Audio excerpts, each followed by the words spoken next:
माऊली ज्ञानेश्वर महाराज की, जगद्गुरु तुकाराम महाराज, पंढरीनाथ महाराज की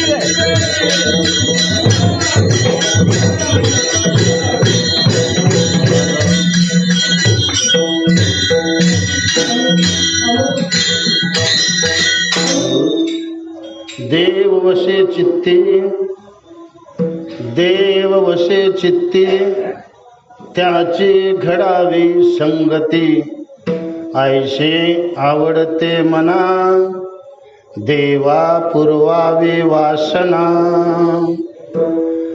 हरी जना सवे भेटी, नवो अंग संग तुटी, ऐशे आवडते मना, देवा पुरवावी वासना, तुका म्हणे जिने, तुका म्हणे जिने भले संत संगष्टने, ऐसे आवडते मना, देवा पुरवावी वासना, विठ्ठला विठ्ठला विठ्ठला विठ्ठला विठ्ठला विठ्ठला विठ्ठला विठ्ठला विठ्ठला विठ्ठला विठ्ठला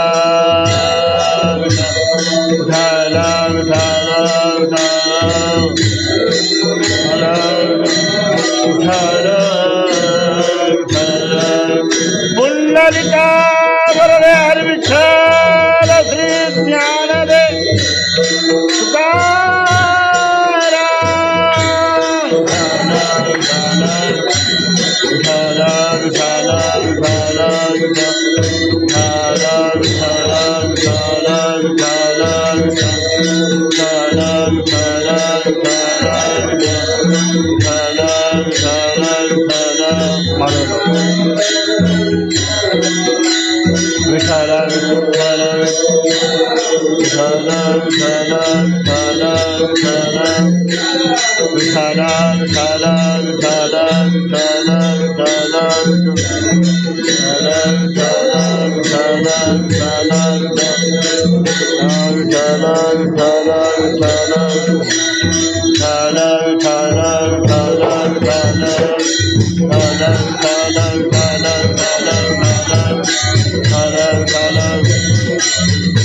देव वशे चित्ते त्याचे घडावी संगती, ऐसे आवडते मना, देवा पुरवावी वासना, महायोग पीठे तटे भीमरथम, वरम पुंडरीकाय दातुं मुनिद्रय्यः, समागते तिष्ठन्तमानन्दकन्दं परब्रह्मलिंगं भजे पांडुरंगम. आता हृदय आपुले चौपाळून आभले वरी बैसू पावले श्री गुरुचे. गुरुर्ब्रह्मा गुरुर्विष्णू गुरुर्देव महेश्वर गुरुर साक्षात परब्रह्म तस्मै श्री गुरुवे नमः. पांडुरंगा करू प्रथम नमन दुसरे चरण संताचिया त्यांचे कृपादाने कथेचा विस्तारू. बाबाजी सद्गुरु दास तुका देव वशे चित्ती देव वशे चित्ती त्यांची घडावी संगती. ऐसे आवडते मना देवा पुरवावी वासना. प्राप्त वेळी प्राप्त प्रसंगी आज हरिदिनी निमित्ताने आपल्या ग्रामामध्ये प्रति एकादशीप्रमाणे आयोजित सेवा तदसेवेच्या निमित्ताने आज कीर्तनासाठी घेतलेला अभंग, चिंतनासाठी घेतलेला अभंग, सेवेसाठीचा अभंग जगद्गुरु जगतमान्य संत सम्राट संत हृदयरत्न सर्वतो परिचित सर्व मान्य श्रीमंत तुकोबाराय यांचा हा अभंग आहे. आणि जवळजवळ या अभंगावरचे तिसरे कीर्तन आहे. पंडू महाराजांनी 2 वेळेस कीर्तन केलं, आता तिसरी वेळेस अभंग घेतला. तुम्हाला ज्ञात असेल नसेल ते सांगून जातो. पाठीमागं 2 वेळेस अभंग घेतलेला आहे आणि महाराजांना असं ठरवलेलं आहे याच अभंगावर कीर्तन करायचं, जसं जमल तसं चिंतन मांडायचं असं ठरवलेलं असल्यामुळं मलाही वाटलं तो घ्यावा. चातुर्मास एवढं घेऊया, कारण संत साहित्य एक असं साहित्य आहे, त्या साहित्यावर कितीही जरी विचार केला, अरे जिथं पुढे वेद मौनावला, ज्याचं वर्णन करताना वेद मौनावला त्या हरीचे दास म्हणजे संत महात्मे, त्यांनी लिखित केलेली गाथा आणि त्या गाथेवरील अभंगाचा भाव आपण किती कुठे त्या चिमणीनं समुद्र उपसायचा ठरवला. चिमणी गेलेली म्हणते टिटवीने समुद्र उपशिला. तिने विचारच केला आज दिवसामध्ये समुद्र मला उपसून टाकायचा आहे. अरे त्या टिटवीच्या चुंचीनं कुठं समुद्र उपसणं होईल का बाबा. त्याच्यावर आतापर्यंत कितीतरी अभ्यास करणारे येऊन गेले, चिंतनीय विषय घेऊन गेले, परंतु कुणालाच अर्थ त्यांच्या शब्दाचा लागला नाही. पण सार साधना म्हणून, त्यांच्या अभंगाची साधना म्हणून आपल्याला काहीतरी वक्तृत्व त्यांच्या त्या अभंगावर केलं पाहिजे. तदानुनय तिसरी वेळ जरी अभंग घेतला तरी काही विस्तार त्याचा बहुतांशी होणार नाही माझ्याने. जसं जमल तसं यथामतीप्रमाणे आपला टाइम आहे 10:30चा. 10:30 वाजेपर्यंत जसं जमल तसं चिंतन या अभंगावर करण्याचा मी प्रयत्न करेन. विठ्ठला विठ्ठला.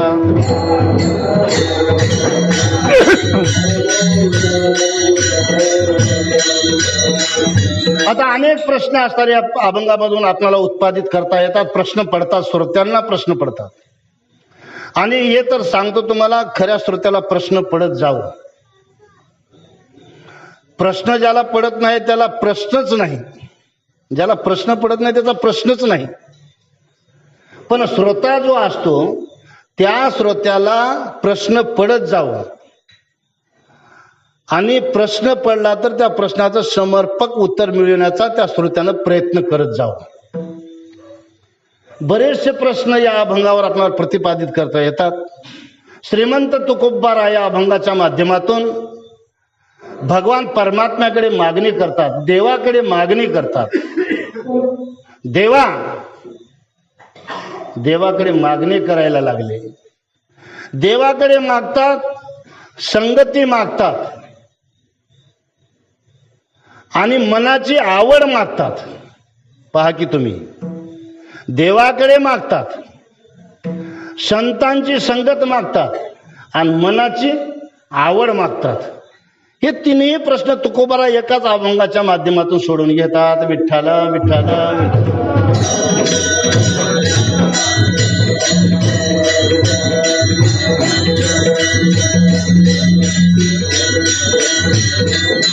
आणि या तिन्हीची सांगता ज्यावेळेस होईल ना त्यावेळेसच खरा परमार्थ म्हणून समजायचा, अन्यथा तो परमार्थ नाही.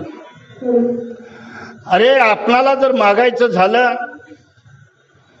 तर मागणारा हा आपल्यापेक्षा वरिष्ठ असेल त्यांच्याकडे मागणी मागावी. देवाचा जर विषय घेतला तर देवाकडे कोणत्या गोष्टीची कमी आहे सांगा की? यश, श्री, औदार्य, ज्ञान, वैराग्य, ऐश्वर्य हे साही गुणवरे वसती जेथ. एवढ्या गुणांनी लक्षणाने युक्त असताना तो भगवान परमात्मा, एवढ्या लक्षणाने युक्त तो भगवान परमात्मा, मग तो मागायचं जर झालं तर एक एक लक्षण असणाऱ्याकडे मागून काय उपयोग होणार आहे सांगा की? काय म्हणून मागायचं दुसऱ्याला? ज्याच्याकडे द्यायलाच नाही त्याच्याकडे मागून तरी काय उपयोग आहे? मागायला जाऊ शेजाऱ्याला आपण, त्याच्याकडून मिळायची अपेक्षा असेल तर मागायचं. अरे त्याच्याकडेच नाही, त्याच्या घरामध्ये उंदराला एखादं मागायला गेलो पायलीवर ज्वारी, त्याला मिळेल का आपणाला? ते नाही मिळणार नाही. म्हणून दाता जर सगळ्यात श्रेष्ठ कोण जर म्हटलं ते तर एक तोच एक दान शूरदाता. दाता तोच एक आहे, तो देव. मग तुकोबारायाने फार सुंदर मर्म ओळखलं, सुंदर मर्म ओळखलं. आपण मागावं तर त्या देवाकडे मागावं, अन्यथा जीवाकडे जर मागितलं तर जीव आपल्या इच्छेची परिपूर्ती करणार नाही. काय जीवानं आपल्या मनाला जे वाटतं ते जीव आपल्याला देऊ शकतील का? हो, कोणी देऊ शकत नाही आपणाला. आता माझ्या मनाला जे वाटतं मी तुमच्याकडे अपेक्षा केली ती मागण्याची, तुम्ही ते देऊ शकताल का? पूर्ण माझ्या मनाच्या इच्छेला जे येईल ते तुम्ही देऊ शकता का?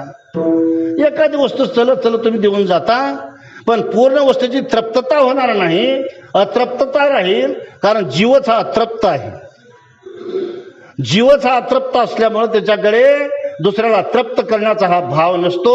तो भाव फक्त एक भगवंताकडे आहे. विठ्ठला विठ्ठला.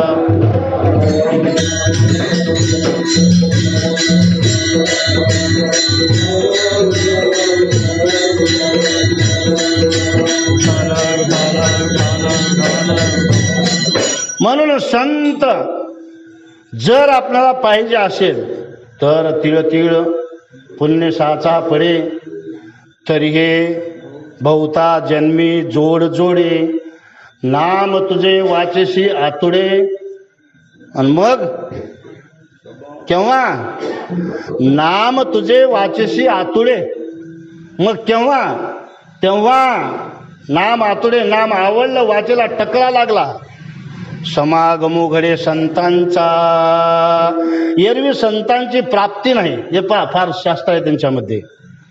देवाची प्राप्ती करून घ्यायची झाली, संतांची मदत लागते. संताविना प्राप्ती नाही. ऐशे वेद देती ग्वाही. देवाची प्राप्ती संतांची गरज, आणि संतांची प्राप्ती देवाची गरज. त्या देवालाच एक संत माहिती आहेत बरं का. नसता बरेचसे संत आपण पाहतो, फिरता हिंडता आपल्याला काही संत कमी दिसतात का? बाजारात पुष्कळ संत दिसतात. अहो आजकाल तर महाराज ह्या नावाची पदवी, महाराज या नावाची पदवी अनेकांना दिली जाते. महाराज कशाला म्हणावं? तो महाराज असतो, त्याला काय म्हणायचं? महाराज म्हणतात. पण ती पदवी आजकाल कोणी, ती पदवी छोटी अशी समजू नका बरं का तुम्ही. महाराज नावाची ही पदवी सामान्य जनांना शोभणारी अशी पदवी आहे. ती जर पदवी माणसाला प्राप्त झाली, ऐका तुम्हाला सांगतो मी, महाराज या नावाची पदवी जर माणसाला प्राप्त झाली तर त्या महाराजाला आपलं वर्तन कसं बदलावं लागतं? महाराजासारखं वर्तन बदलावं लागतं. पहा की तुम्ही. म्हणून जो भक्ती मार्गाला लागला त्याला जर आपण महाराज म्हणून हाक मारले, त्याचं वर्तन महाराज अवस्थेमध्ये बदलावं, आणि ज्याच्यात बदल झाला त्यालाच महाराज म्हणावं. विठ्ठला विठ्ठला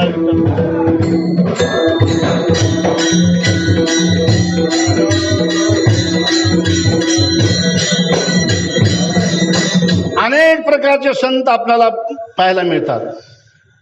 अरे उपाधी लागणं एवढी मोठी आपल्याला असणारे नाव मिळणं सामान्य गोष्ट तुम्ही समजू नका.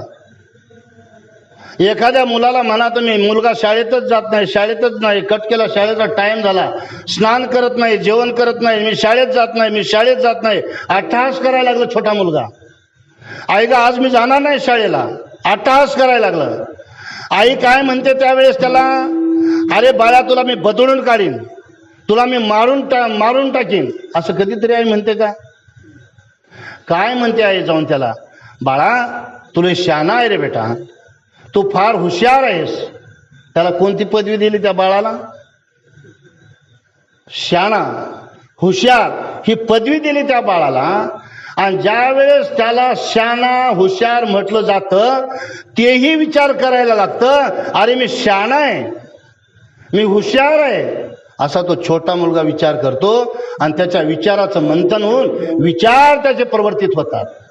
तद्वत या जगतामध्ये परमार्थाला लागलेले जे व्यक्ती आहेत ना, त्यांना महाराज ही उपाधी जरी दिली, नसोत महाराजाच्या लायकीची, पण महाराज ही जर उपाधी दिली समजा, तर कमीत कमी दारूच्या दुकानमध्ये तरी कोणी म्हणणार नाही महाराज तुम्ही इकडे कसं काय म्हणून.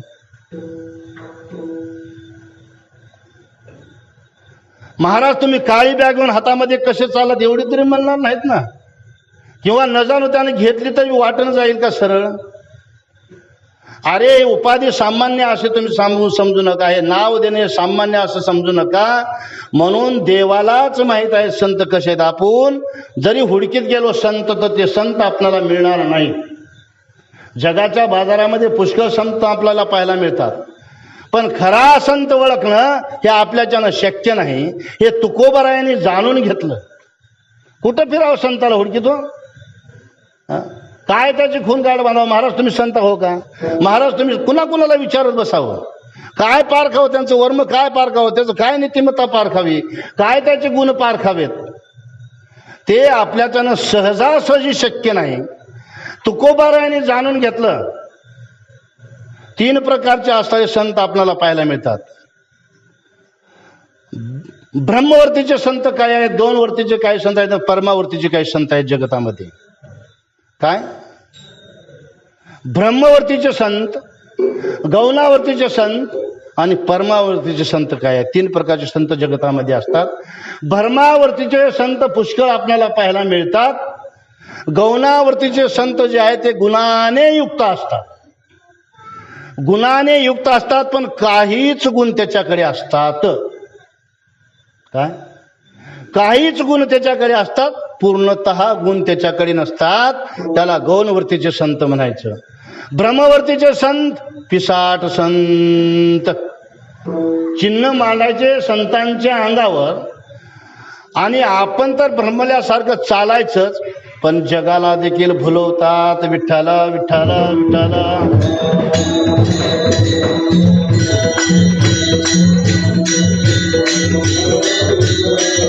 पण परमावर्तीचे जे संत असतात ना, ते मात्र साक्षात्कारी संत असतात. आणि तेच एकाला देवाला जाणते असतात, देवाला पाहते असतात. आणि त्यांच्याकडे तुकोबार आहे, देवाकडे मागणी करतात, देवा ह्या इतर संतांची मला भेटच नको, इतर संतांची मला भेटच नको. मग मला कोणता संत हवा आहे, कोणता संत हवा आहे? मला संत पाहिजे तर तो फक्त एक ज्ञानी संत आणि भक्तिवान संत पाहिजे, ज्यानं भक्ती केली, ज्यानं ज्ञान प्राप्त करून घेतलं, ते संत मला पाहिजेत. आता काही विज्ञानवादी असतात, काही ज्ञानवादी असतात. ज्ञानेश्वरीमध्ये 7व्या अध्यायामध्ये विषय येऊन गेला पहा. ज्ञान कशाला म्हणावं, विज्ञान कशाला म्हणावं आणि अज्ञान कशाला म्हणावं. अरे हे जग जे आहे ना, जग कसं आहे, जग हे नाहीच, जग हे मिथ्यत्व आहे, मिथ्या दृष्टी आहे. जग हे मिथ्या आहे, जगन मिथ्या, जग हे मिथ्या आहे, कल्पित आहे. जग कसं आहे, कल्पित आहे. कल्पित असलेली वस्तू टिकाऊ नसते. उन्हाळ्यामध्ये मृगजळ आपण पाहिले का? हो, मृगजळ. मृगजळ कशाला म्हणतात? हाया. हाया पळत होत्या, उन्हाळ्यामध्ये हाया पळत होत्या. त्या हाया माणसाला पाणी दिसायला लागलं, दुरून पाणी दिसायला लागलं. त्या पाण्याकडे माणूस गेला आणि 5ची मोटार लावली. त्या हायाचं पाणी आपल्या 2 एकर शेताला दिलं आणि त्याच्यामध्ये जांबाचा बाग फुलवला. होईल का असं?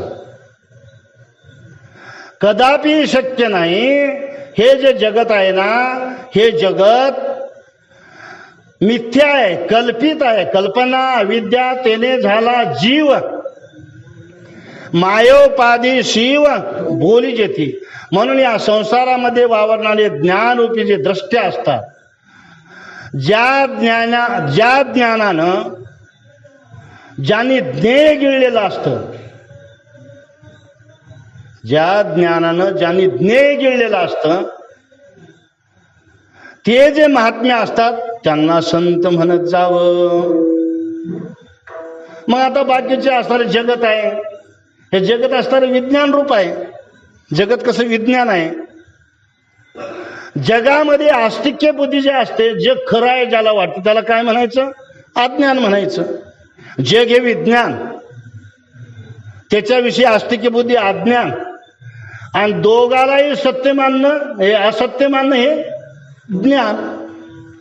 आणि असा जो ज्ञानी भक्त आहे ना, तो ज्ञानी भक्त मला हवा आहे. ज्ञानवान एक भक्त आणि भक्तिवान एक भक्त असतो.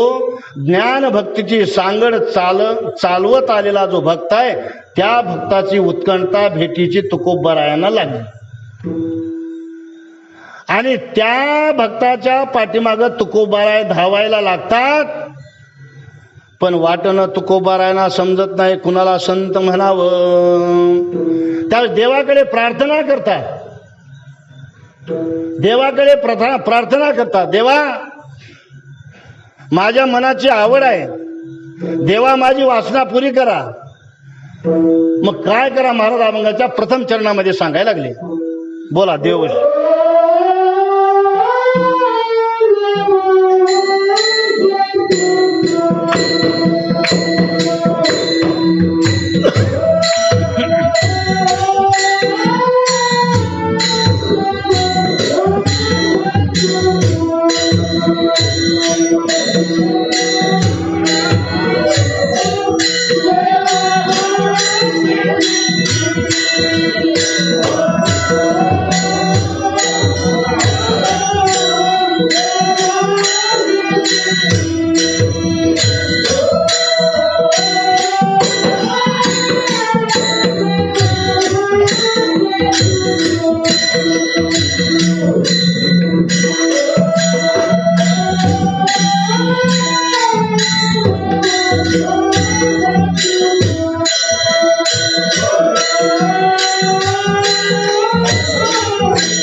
म्हणतात भगवंताकडे, देवा आयशी आवडते म्हणा, देवा पुरवावे वासना, माझी इच्छा आहे देवा. काय इच्छा आहे तुकोबा? देव वसे चित्ती, ज्यांच्या चित्तामध्ये देव असतो त्यांची संगती मला द्या. आता देव एका चित्तामध्येच असून चालतो का?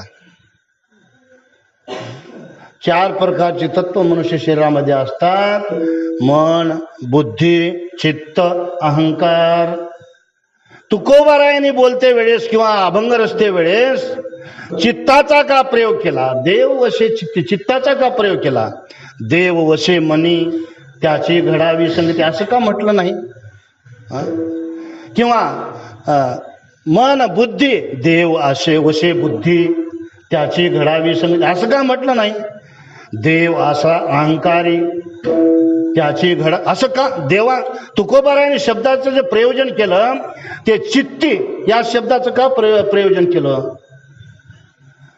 कारण बुद्धीमध्ये असलेला देव बुद्धीचा पालट जर झाला तर बुद्धीतला देव देखील जाण्याची शक्यता असते. हो का? बरेच काही काळ संत असतात. बऱ्याच गावामध्ये मी पाहिलं महाराज, सप्ताहाला जवळजवळ 2-2 किलो गोपीचंद निघते त्या गावामध्ये. तेव्हा हे प्रत्येकाच्या कपाळाला गंधच गंध दिसते, मोठे मोठे गंध, अष्टगंध तसेच, बुक्का तसाच. अरे गालावर ठिपके काय, अंगावर ठिपके काय, किती दिवस? सप्ताह संपजेपर्यंत काला कधी होईल याची जीभ त्याची वाट पाहत असते. विठ्ठला विठ्ठला.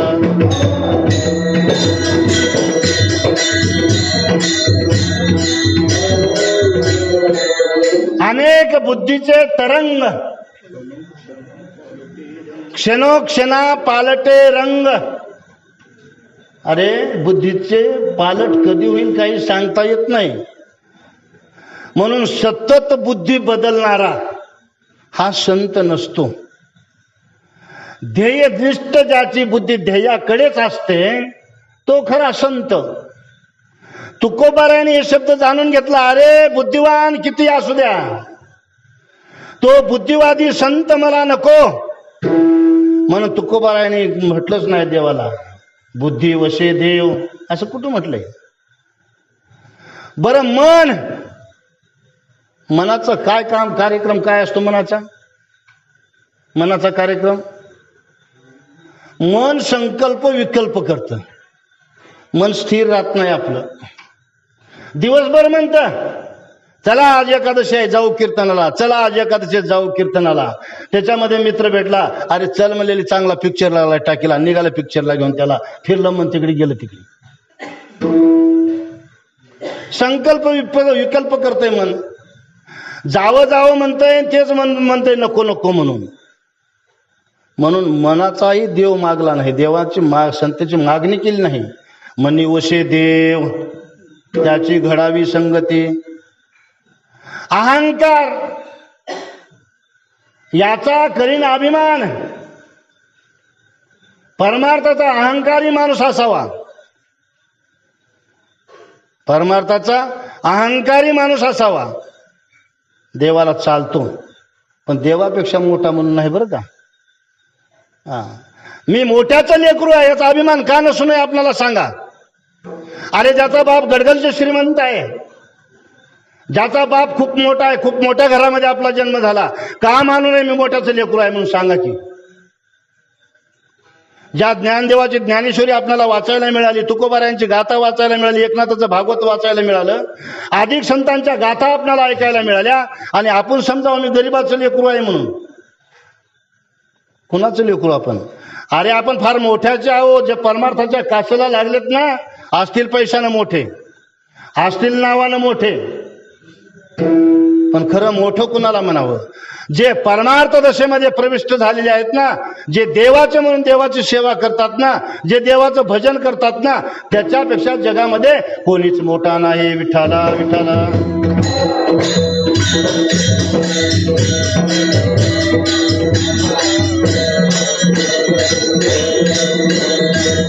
पण यावा तिथं आपल्याला अभिमान येत नाही,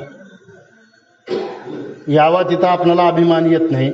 पण येतोय कुठं अभिमान आपल्याला? जिथं गरज नसते तिथं अभिमान येतो. आणि तसा जर अभिमान आला तर देव आपल्याला हातचं सोडून देतो. म्हणून म्हणताना तुकोबारायने म्हटलं नाही देव वशे अहंकारी त्याची घडावीस, नाही, अहंकार देखील देसुदडीला लावेल. मग काय म्हटलं तुकोबारायने? शब्द प्रविष्ट केला, शब्दाचं आयोजन केलं. वशे चित्ती, कुठं? ज्यांच्या चित्तामध्ये देव राहतो. आता चित्तात देव कवा राहतो? लक्ष करा. विठाला विठाला विठाला.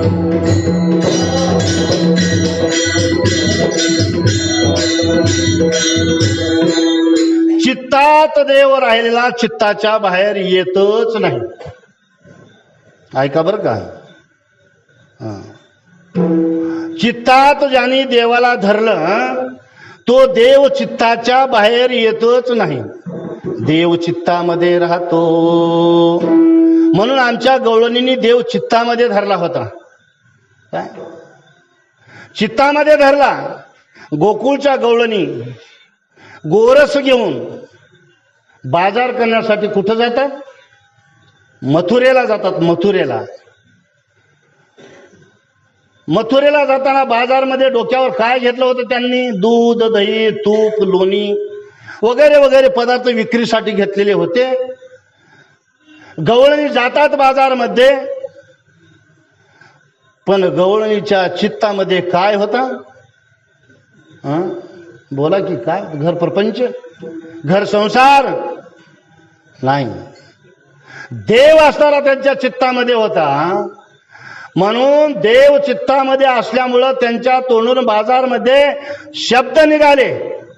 गोविंदो घ्या कोणी दामोदर घ्या गे, गोविंदो घ्या कोणी दामोदर घ्या गे.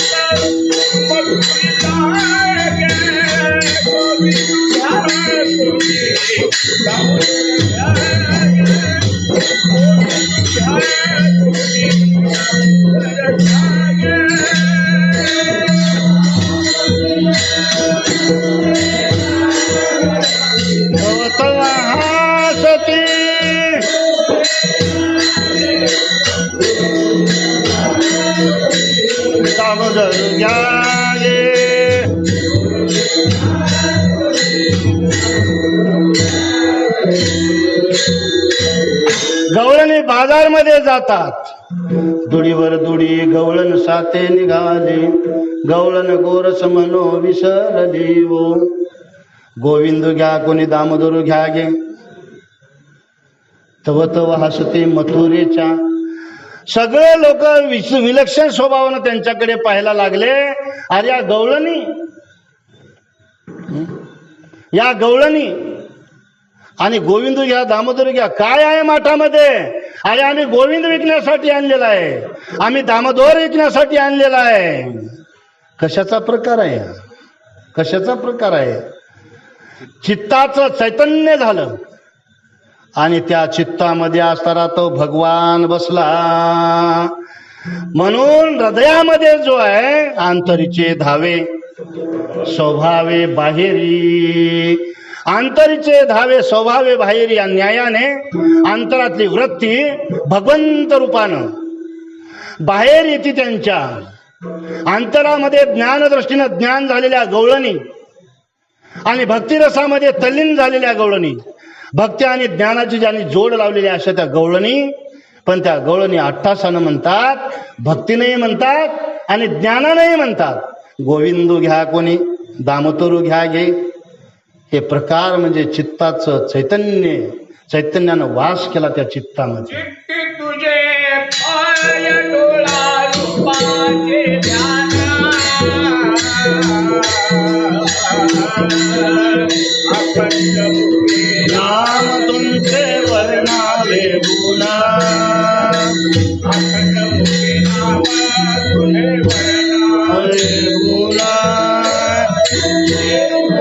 पाय डोळा रूपाचे ध्यान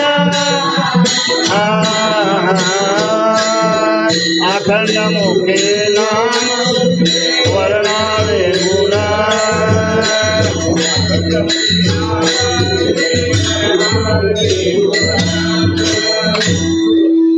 चित्ती तुझे पाय काय चित्तामध्ये तुझे पाय डोळा दुसरं काही ध्यान दिसतं का माणसाला डोळा रूपाचे ध्यान आणि तोंडानं अखंड नामस्मरण कशाचा प्रकार चित्ताचा प्रकार आहे चित्त हे असतं चैतन्यवत असतं चित्त हे चिद्रूप असतं चित्त हे असतं द्रवरूप असतं आणि ज्या द्रवरूपाला घनवत्ता ज्याच्याकडून येते ना द्रवरूपाला घनवत्ता जिथे येते ते घनवत्ता ज्याच्याकडून येते तिथंच चित्त असतं निभ्रांत असतं चित्त त्याला पकडून असतं म्हणून तुकोबारायाने शब्दाचं प्रयोजन केला मन वशे चित्ती त्या देवाची संगती नाही अहंकारामधल्या देवाची संगत देवानं मागणी केली नाही तुकोबारायाने केली कुठली मागणी ज्याच्या चित्तामध्ये देव असतो ना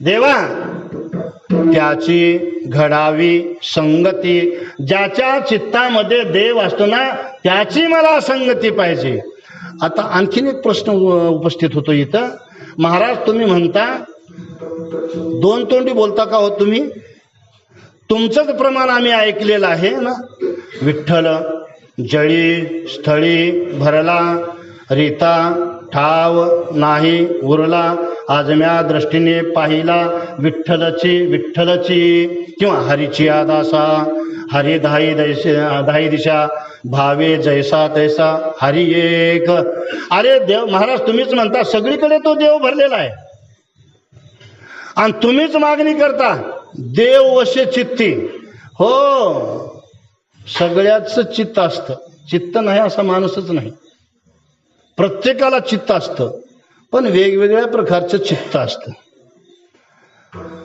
काही जणांचं चित्त देवाकडे जातच नाही ऐका बरं का लक्षच देवाकडे लागत नाही काही जणांचं लक्षच देवाकडे लागत नाही काही जणांचं चित्त देवाकडे जातं ऐका काही जणांचं चित्त देवाकडे जातं पण वापस येतं चित्त देवाकडे जातं घरी बसलो पांडुरंगाचं आठवण आपण चित्तामध्ये काढली देवा काय पंढरपूरला 16 असेल चित्तामध्ये आठवण काढली आपलं चित्त कुठं गेलं पांडुरंगाकडे गेलं पण गेलं तिथंच राहिलं का वापस येतं काही जणांच्या चित्तात देवच येत नाही काही जणांचं चित्त देवाकडे जातं थांबत नाही काही जणांचं चित्त जातं ते देवाकडेच थांबतं बरोबर आहे का काही जणांचं चित्त जातं ते कुठं थांबतं देवाकडेच थांबतं साधू संत गेले आनंदे राहिले हरिनामी झाले कृत्य करते दुसरं एक प्रमाण आहे बघा विठाला विठाला विठाला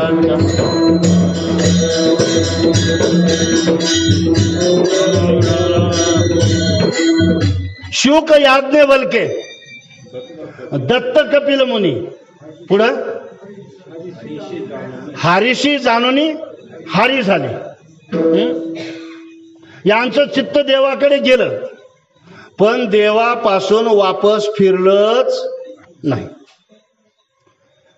एकाचं चित्त देवाकडे जायचा प्रश्नच येत नाही एकाचं चित्त देवाकडे जातं टिकतच नाही एकाचं चित्त देवाकडे जातं तिथंच थांबतं पण एक वर्ग असा आहे महाराज त्याच्या चित्ताला देवाकडे जायची गरजच नाही ऐका बरं का त्याच्या चित्ताला देवाकडे जायची गरजच नाही काय असतं मग अरे देवच त्याच्या चित्तामध्ये येऊन राहत असतो विठाला विठाला विठाला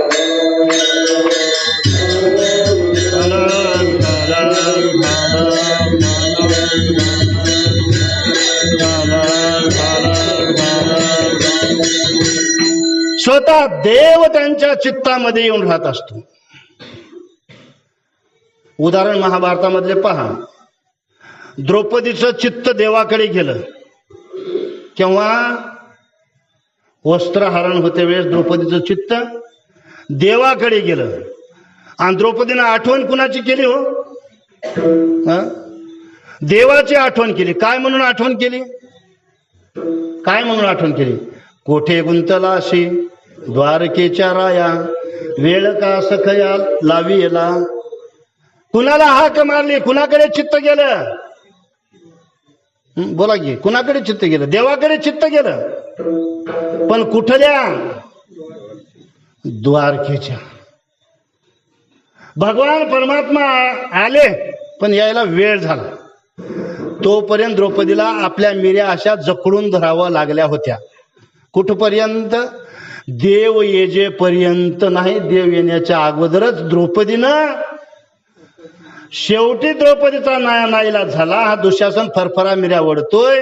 द्रौपदीनं फाटकन आपल्या मिऱ्या सोडून दिल्या आणि मग देवानं दान करून उडी मारली आणि वस्त्र पुरविले. द्रौपदी कौरवी पांचाली सभे माती आली.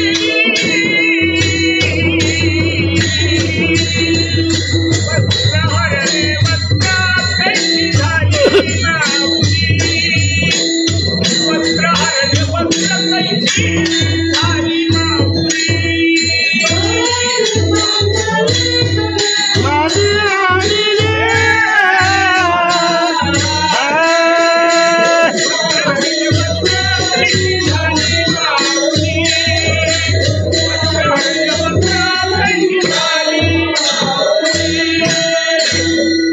वस्त्र पुरवठा केले देवांनी. सगळा कार्यक्रम संपला आणि द्रौपदी म्हणते, देवा अरे तू एवढा वेळ का लावला रे देवा? लवकर यायचं होतं ना. माझं जर वस्त्रहरण पूर्ण झालं असतं तर मी नग्न झाले असते. माझी लाज किती गेली असते रे देवा. भगवान म्हणतात मी तिळभर चुकलो नाही. तिळभर चुकलो नाही मी. मग माझं काय चुकलं का देवा तुला हाक मारणं? हो, तुझ्यातच थोडी चूक दिसू लागली आहे मला. तू काय म्हटलीस? कोठे गुंतला अशी द्वारकेच्या राया. आता तू द्वारकेच्या रायाला हाक मारलीस, तिथं माझ्या कानावर हाक यायला वेळ लागला. कानावर हाक आली आणि तिथून इथपर्यंत यायला मला वेळ लागला. आणि तू जर म्हणताना कोठे गुंतला अशी अंतरीच्या राया. अरे अंतरीचा म्हटल्याबरोबर मी तात्काळ तुझ्या समोर उभा राहिलो असतो. तुझ्या चित्तामध्ये मी राहिलो असतो. तुझं चित्तास्तरमयी रूप झालं असतं. म्हणून भक्तांचं जे चित्त आहे ना, त्यांचं चित्त देवाकडे जायची गरज नाही, तर देवच त्यांच्या चित्तामध्ये येऊन राहत असतो. विठ्ठला विठ्ठला विठ्ठला.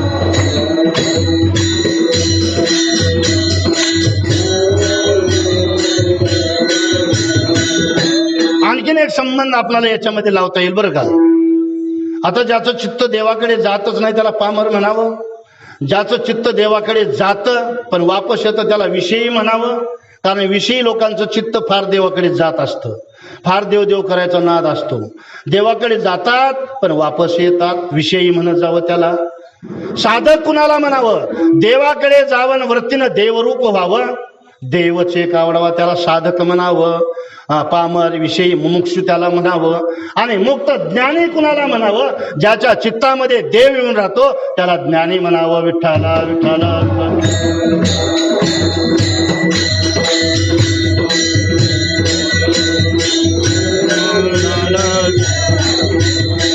हो, भक्तांच्या चित्तामध्ये देव राहतो. एक उदाहरण चल सांगून जातो तुम्हाला. आमचे सूरदासजी दोन्ही डोळ्यांनी आंधळे पण अखंडमुखी नाम तुमचे वर्णावे गुण. भक्ती सागरामध्ये तल्लीन झालेले सूरदासजी आंधळे जरी असले तरी अखंड देवाचं नामस्मरण करणारे. एका जंगलामधून आमचे सूरदासजी जातात. सूरदासजी चालायला लागतात पण अरण्य जंगल आहे. रस्ता दिसत नाही, कोणी सोबत नाही. तरी पण घालून या भार राहिलो निश्चिंती. अरे निश्चिंत असलेले ते भक्त असतात. देव आहे ना, आम्हाला कशाची काळजी आहे. रस्त्याने चालतात. सूरदासजी रस्त्याने चालायला लागले, पण तेवढ्यामध्ये आता नवीन एस्टिमेट मध्ये खणलेली 50 फुटाची विहीर खोल. त्या जंगलामध्ये एक विहीर 50 फुटाची खोल. सूरदासजी देवाचं नामस्मरण घेतात. पांडुरंग पांडुरंग पांडुरंग देवाचं नामस्मरण करतात. सूरदासजी चालायला लागले, पण चालताना अशी परिस्थिती आली ज्या ठिकाणी तिथं विहीर होती ना, त्या विहिरीमध्ये आता दुसरा जर पाऊल उचलला, आता जर पाऊल उचलला तर दुसरा पाऊल कुठं पडणार? विहिरीमध्ये पडणार. सूरदासजी विहिरीमध्ये जाणार. कुणाला काळजी? बोला की कुणाला काळजी? अरे मागे पुढे उभा राहे सांभाळीत. आलिया आघात निवाराया, योगक्षेम त्याचे जाणे जड भारी. वाट दावी करी धरोनिया. दुसरा पाऊल विहिरीमध्ये पडणार. एका गुराख्याचं छोट्या मुलाचं रूप धरलं भगवंतानी. हाताला धरलं. अहो म्हातारे बाबा, मरता का म्हणे? पुढे विहीर आहे, विहिरीमध्ये पडून मरता का? अरे मला दिसत नाही रे बाबा, दिसत नाही, मला दिसत नाही तर मरायला यावं का म्हणजे इथं? आता मेलं तरी काय त्याच्यासाठीच. मला जायचंय पंढरीला, मेलं तरी काय त्याच्यासाठीच वाटेला निघालेलो आहे. आणि त्या छोट्या मुलांनी हात धरला सूरदासचा. हात धरला. कोण? देवरूपी छोट्या मुलाने हात धरला. पण तो स्पर्श काय आयऱ्या गैऱ्याचा होता का? अरे देवाचा स्पर्श झाला. स्पर्शाचं स्पंदन असताना हृदयामध्ये झालं. हृदयाची जाणीव चित्तामध्ये झाली. आणि चित्तामधल्या देवाचं रूप आणि ज्यानं स्पर्श केलंय त्या देवाचं रूप निहाळलं सूरदासजीनं. आणि मटकन हाताला धरलं सूरदास. देवा, पण हा छोटा असल्यामुळं हे म्हातारं होतं. झटकन झटका मारला देवांनी आणि देव थोडस दूर पळून गेले. मी गटतो का म्हणे तुला? मी गट खरंच गटतय का?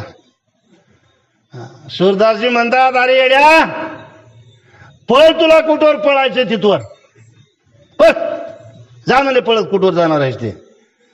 पण तुला बहादर म्हणतो, माझ्या चित्तामध्ये तू आहेस ना, माझ्या चित्तातला तू पळून जा, तुला बहादर म्हणतो. सूरदासजीचं वाक्य आहे. आणि त्या सूरदासजीला देवाने दर्शन दिलं. भक्तांच्या चित्तामध्ये देव राहतो नाही, भक्तांचं चित्त असतं देवरूप होऊन असतं. विठ्ठला विठ्ठला विठ्ठला.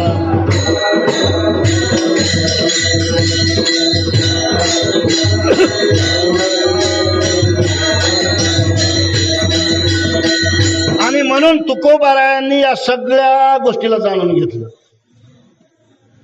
मागणी मागताना अशी मागावं, त्या मागणीमध्ये सगळ्याच मागण्या समाविष्ट असावं. बरं का? कोणाला जर मागायचा प्रसंग आला समजा, आणि यदान कदाचित देव प्रसन्न झाला, तर मागणी अशी मागा, त्या मागणीमध्ये सगळ्या मागण्या समाविष्ट असावं.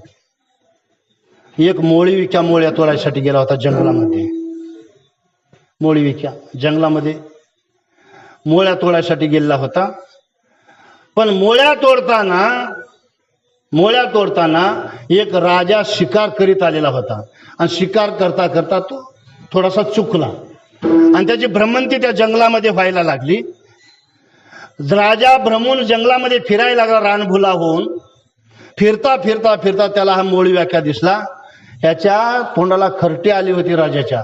आता जर आपण पाणी पिलं नाही तर आपण मरणार, हे राजाला ठाऊक होतं.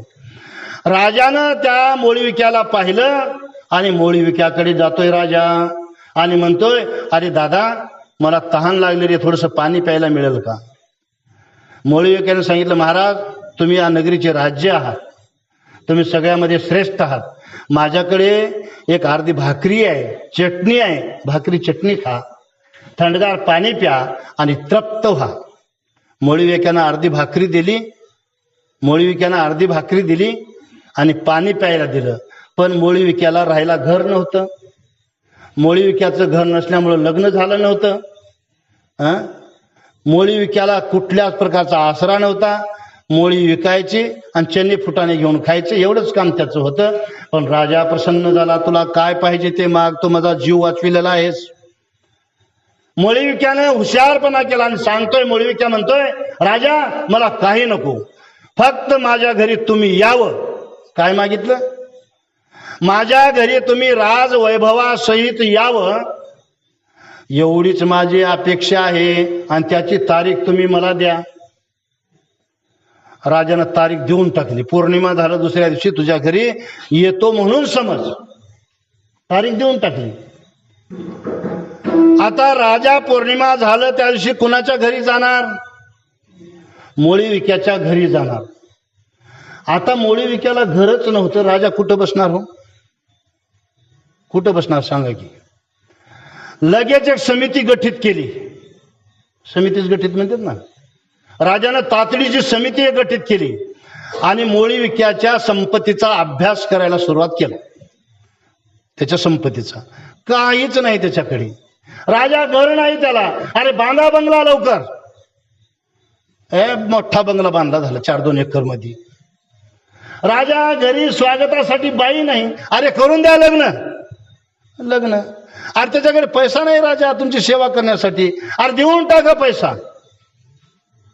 पैसा दिला, बायको करून दिली, घर बांधून दिलं आणि जमीनही दान देऊन टाकली. तिथं राजाला थांबायला पाहिजे होती ना. काय काय मिळालं? या सगळ्या गोष्टी मिळाल्या. कशामुळं? मागणी एकच केली. काय? राजा तुम्ही माझ्या घरी यावं, एवढी माझी मागणी आहे. म्हणून मागणी मागताना अशी मागणी मागा, त्या मागणीमध्ये सगळ्याच मागण्या समाविष्ट झाल्या पाहिजेत. नाहीतर त्या कैदेमध्ये असताना कैद्यानं चुना मागल्याने करू नका. कैद्यानं चुना मागला, मागून मागून काय, मला काय पाहिजे तुला? मला चुना द्या तंबाखूला. काय मागणी झाली का? अरे मागताना अशी मागणी करा, त्या मागणीमध्ये इतर मागण्या गौण असल्या पाहिजेत आणि त्या सर्वच मिळाल्या पाहिजेत. म्हणून तुकोबारायाने जाणून घेतलं आणि तुकोबाराय म्हणतात, काय पाहिजे देवा? देव वसे चित्ती. अरे ज्यांच्या चित्तामध्ये देव राहतो, चित्त ज्यांचं देवाकडे जात ते नको. चित्त जाऊन वापस येतो तेही नको. चित्त जात नाही तेही नको. मग कोण? ज्यांच्या चित्तामध्ये देव येऊन राहतो. देव वसे चित्ती. आता शब्द इथेही वेगळाच घातला बघा. एका एका शब्दाचं गोड कौतुक आहे इथं फार. पहा की तुम्ही काय शब्द प्रयोजन केलं. उगा सरळ सरळ म्हणणे का? देवाशे चित्ती त्याची घडावी संगती. उगा सरळ सरळ म्हणावं का नाही? वसे हा शब्द प्रयोजन काय केला तुकोबारायाने? वसे म्हणजे त्याचं ठाणांतर झालं. आपण पाहुण्याच्या घरी गेलो. ऐका, जाताना सगळे पाहुण्याच्या घरी, सोयऱ्याच्या घरी, हिनिवायच्या घरी जाताना सगळे आपण सोयऱ्याच्या घरी जातो. सोयऱ्याच्या घरी गेल्यावर आपण 1 दिवस असे, 2 दिवस असे, 3 दिवस असे, असे की वसे? सोयऱ्याच्या घरी बोला की, सोयऱ्याच्या घरी असे की वसे? अरे असे ना. आज आहे उद्या चालला, परवा दिवशी आहे उद्या चालला, असे. सोयऱ्याच्या घरी असोत आपण, पण वसणं शक्य नाही का? तिथं राहिलं म्हणजे त्याचं घरच आपल्या नावावर करून घ्यायचं का? त्याचं घरच आपल्या नावावर करून घ्यायचं का? असे. म्हणून शब्द प्रयोजन तुकोबारायाने उगीच्या उगीच केला नाही बाबा. देव असे चित्ती तर सगळ्याकडेच देव आहे. कोण नाही देव? कोण नाही देव सांगा? तुम्ही देव आहात, मी देव आहे. दोघांमध्ये एक चैतन्य आहे. उपाधी फक्त देहाची आहे तुमच्यात आणि माझ्यामध्ये, आहे का नाही? तुमच्यात आणि माझ्यामध्ये फरक काय आहे? तुमचा देह, माझा देह, हे फक्त उपाधी आहे. तुमच्या आणि माझ्यामध्ये अंतर आहे. तर तोही अंतर काय असं लांबचा नाही. तुमचं जे शरीर पंचमहाभूतानं बनलंय तेच माझं शरीर पंचमहाभूतानं बनलंय. काय फरक नाही तेवढा तुमच्या आणि आमच्यामध्ये, एकच आपण. पण भेद उपाधीनं भेद म्हणजे शरीरानं भेद आपला आहे. पण चैतन्य दृष्टीनं पाहिलं ध्येय दृष्टीनं आपला अलग स्वभाव झाला, पण विधेय दृष्टीनं जर पाहिलं तर तुमच्या चैतन्यामध्ये आणि आमच्या चैतन्यामध्ये काही फरक आहे का? बोला की. तुमच्यातला देव काय झोप आली का? विठाला विठाला विठाला विठाला विठाला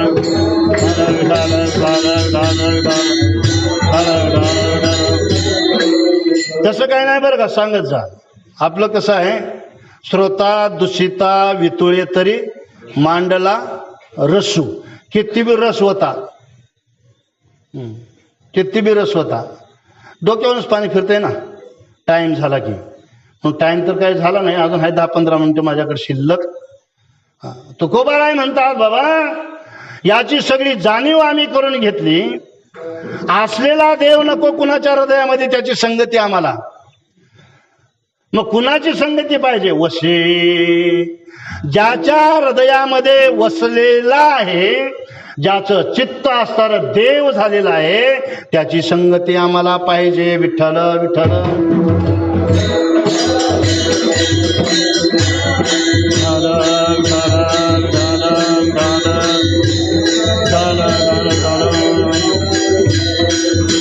आणि म्हणून आवड फक्त आमची एकच आहे. काय आवड आहे संतांची? आपल्याला नाना प्रकार आवडतात, पण संतांना भाऊ आवडशी जीवा पासोनिया. माझ्या मनीची आवडी पंढरपुरा नेईन गुडी, पांडुरंगी मनरंगले गोविंदाचे गुदिवेधिले. आम्हाला दुसरं काही आवडत नाही. हा संसार लटका प्रपंच हा संतांना कधीच आवडत नाही, कधीच आवडत नाही. फक्त तो प्रपंच त्यांना आवडत नसल्यामुळं त्यांनी सांगितलं, आम्हाला आवडतोय तर फक्त एक देव आवडतोय, देव आवडतोय. म्हणून आयशे आवडते मना. आमच्या मनाची आवड अशी आहे, ज्यांच्या चित्तामध्ये देव राहतो ना, त्या देवाची संगती आम्हाला झाली पाहिजे. ही आवड आमची आहे, म्हणून महाराज अभंगाच्या 2य चरणामध्ये सांगतात.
तुकोबाराय वासना भगवंताकडे प्रगटित करायला लागतात.